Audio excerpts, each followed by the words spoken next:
پتہ چلا غیر کی چیز میں اختیار و تصرف کرنا وہ ظلم ہے، اپنی چیز میں اختیار و تصرف کو استعمال کرنا یہ ظلم نہیں۔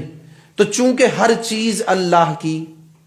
فرشتے بھی اللہ کے، انسان بھی اللہ کے،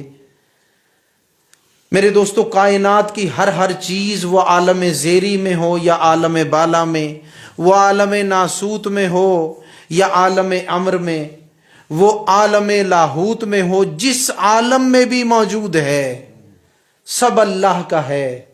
تو اللہ اگر انسانوں کو مٹا دے، ختم کر دے یا ان کو عذاب دے دے تو ہرگز بھی ظلم نہیں۔ بات سمجھ میں آ گیا؟ اس مسئلے کا، اس چیز کا ایک رخ تو یہ ہے۔ دوسرا رخ یہ ہے کہ ہم لوگ، عام لوگ،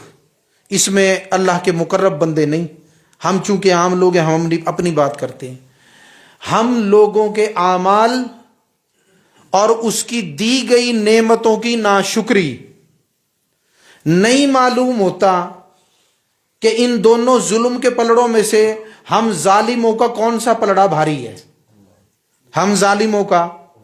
کون سا پلڑا بھاری ہے پتہ نہیں۔ تو ہمارے اعمال زیادہ برے ہیں یا یہ زیادہ، ہم اس میں زیادہ برے ہیں کہ ہم ناشکرے ہیں، نہیں پتہ لگتا۔ ہمارے تو دونوں پلڑے ہی بھاری ہیں میرے دوستو، ٹھیک ہے نا؟ نہیں معلوم ہمارے برے اعمال کا پلڑا زیادہ بھاری ہے یا ناشکری کا پلڑا۔ اگر صرف اسی چیز کو لے لو تو اللہ جتنا بھی عذاب دے دے تو ظلم نہیں، اس کے بندے ہیں، اس کی مخلوق ہیں، اگر وہ عذاب دے دے تو ظلم نہیں، ٹھیک ہے نا؟ اور دوسری چیز یہ ہے، جو بیسک چیز ہے نا، وہ بتانے کے بعد میں ذکر کروں گا آپ کو، ٹھیک ہے؟ یہ بات سمجھ میں آ گئی؟ دوسرا پوائنٹ بھی سمجھ لو۔ اور اگر وہ رحم فرما دے تو اس کی رحمت ان کے اعمال سے بہتر ہے۔ اب اس بات پہ آ جاؤ، دیکھیں نا، دونوں مسئلے کے رخ بیان ہو گئے، ایک رخ بھی سمجھ میں آئے تو دوسرا خود بخود سمجھ میں آ جاتا ہے کہ اگر اللہ تعالی ہم پر رحم فرما دے، اگر رحم فرما دے، کام بن نہ گیا؟ پھر تو کام بن گیا، پھر تو جنت کے درجات بھی وہ اپنی رحمت سے دے تو کتنے ہوں گے؟ اگر اپنے اعمال سے ملے تو کتنے ہوں گے؟ اپنے اعمال سے ملیں تو وہ کتنے ہوں گے؟ بھئی یوں کر رہے ہیں نا، بھئی جنت اعمال کے ذریعے اور جنت اس کی رحمت کے ذریعے، تو بلا شک و شبہ وہ جو اعمال کے بدلے ملنا تھا نا، اللہ کی رحمت اس سے بہتر درجوں پر پہنچا دیتی ہے، لہٰذا اللہ کی رحمت ان کے اعمال سے بہتر ہے، ٹھیک ہے نا جی؟ تو وہ عذاب دے تو ظالم نہیں، بات سمجھ میں آ گئی؟ اور اگر رحمت فرمائے تو اسے کوئی روکنے والا نہیں، اس کی رحمت ہمارے اعمال سے بہتر ہے، ٹھیک ہو گیا جی؟ اب یہاں تک اس کو سمجھ لو، انہی دو چیزوں کو یہ یاد رکھنا کہ اللہ تبارک و تعالی بلا وجہ کے کسی کو عذاب نہیں دیتا، ٹھیک ہے نا؟ اور میرے دوستو ہاں، اپنی رحمت کے ذریعے ضرور جنت میں داخل کر دیتا ہے بغیر عمل والوں کو بھی،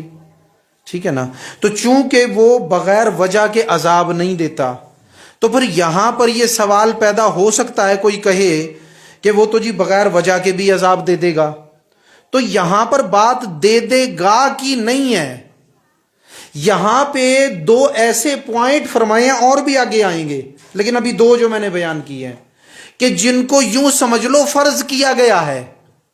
کیسے؟ جیسے فرضی مثال نہیں دے دیتے، یہ فرضی مثال دی گئی ہے،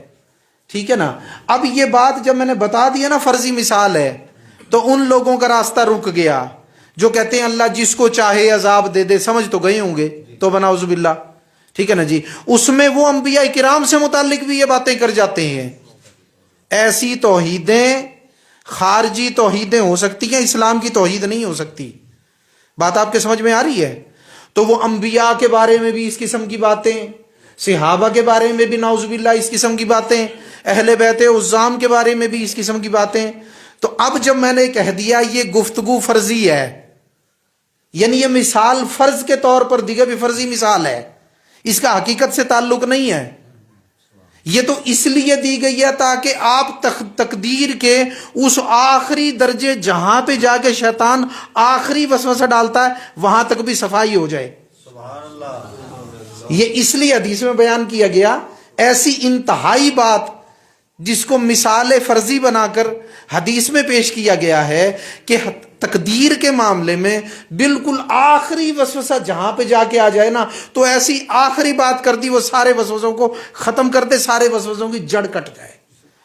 ان وسوسوں کی تو جڑ کٹی. اور یہ جب آپ کو بتا دیا کہ یہ مثال فرضی ہے تو انبیاء پہ بھی نعوذ باللہ جو ہے زبان درازیاں کرنے والوں کی ساتھ زبانیں بھی کٹی, وسوسہ بھی کٹا. اور انبیاء کے بارے میں اس معاملے میں فرضی مثال جو تھی اس کو حقیقت بنا کے پیش کرنا اور پھر یہ کہنا جی یہ ابو داؤد میں بھی ہے, ٹھیک ہے نا جی, یہ مشکوات میں بھی ہے, تو پھر یہ کہنا میرے دوستو اس مثال کو دینے کے لیے اب ان کی زبانیں بھی کٹ گئی. اب وہ انبیاء کے لیے یہ مثال پیش نہیں کر سکتے کیونکہ مثال فرضی ہے. ٹھیک ہو گیا جی. یہ اب آپ کو دو چیزیں سمجھ میں آ گئی بھائی. تو یہ اس لیے بیان کی حضرت ابن دیلمی کو حضرت ابی بن کعب نے اس لیے بیان کی تاکہ کل کو کوئی وسوسہ آئے ہی نہ. اللہ اگر عذاب دے تو بندوں کو عذاب دے تو وہ پھر بھی ظالم نہیں, اور اگر وہ رحمت کر دے تو اس کی رحمت ان کے اعمال سے بہتر ہے. یہ دو انتہائی درجے کی یعنی آخری باتیں. راستے میں آئیں گے سارے وسوسے, جب یہ آخری بات آ گئی نا ساروں کو یوں کاٹتی جائے گی, ختم کر دے گی سب وصاف اس کو. یہ دو پوائنٹ جو ہیں. اس سے آگے پھر حدیث کا اگلا جز سنو تقدیر کے بارے میں کہ اگر جو ایمان نہیں لاتا تو اس کا معاملہ کیا ہے. فرمایا کہ اگر تم احد پہاڑ کے برابر سونا اللہ کی راہ میں خیرات کرو, سونا اللہ کی راہ میں خیرات کرو تو اللہ قبول نہ کرے گا, اللہ قبول نہ کرے گا. مثلا احد ذهبا فی سبیل اللہ ما قابلہ, فرمایا اللہ قبول نہ کرے گا من کا, اتنا بھی قبول نہ کرے گا حتی تؤمنوا بالقدر, کہ تم یہاں تک کہ تم ایمان لاؤ تقدیر پر. یعنی اس کے معنی کیا ہوئے کہ اللہ تبارک و تعالی کوئی بندہ احد پہاڑ کے برابر سونا بھی خیرات کرے نا اور وہ تقدیر کا انکار کرتا ہوگا تو اللہ احد پہاڑ کے برابر سونے کو بھی قبول نہیں کرے گا یہاں تک کہ وہ ایمان لے آئے تقدیر پر. تو اس سے کیا پتہ چلا کوئی خیرات کوئی زکوٰۃ حتیٰ کہ ایمان بھی بعض علماء نے فرمائے خیرات زکوٰۃ تو یہ تو کنفرم ہے, لیکن اختلافی مسئلہ یہ کہ بعض علماء نے فرمایا ایمان بھی اللہ کی بارگاہ میں مقبول نہیں جب تک تقدیر پر ایمان نہ لائے. تو یہاں تک اس کو پڑھ لیا. اگلی مرتبہ تھوڑا سا اور ان کو دہرائیں گے اور بہت سارے اور پوائنٹ بھی ہیں انشاءاللہ, ان چیزوں پر بھی نکات پر گفتگو ہوگی. اللہ تبارک و تعالیٰ سے دعا ہے کہ احادیث پاک کو سمجھنے اور کما حقہ ہو اس پر عمل کرنے کی توفیق عطا فرمائے. وما علینا الا البلاغ المبین.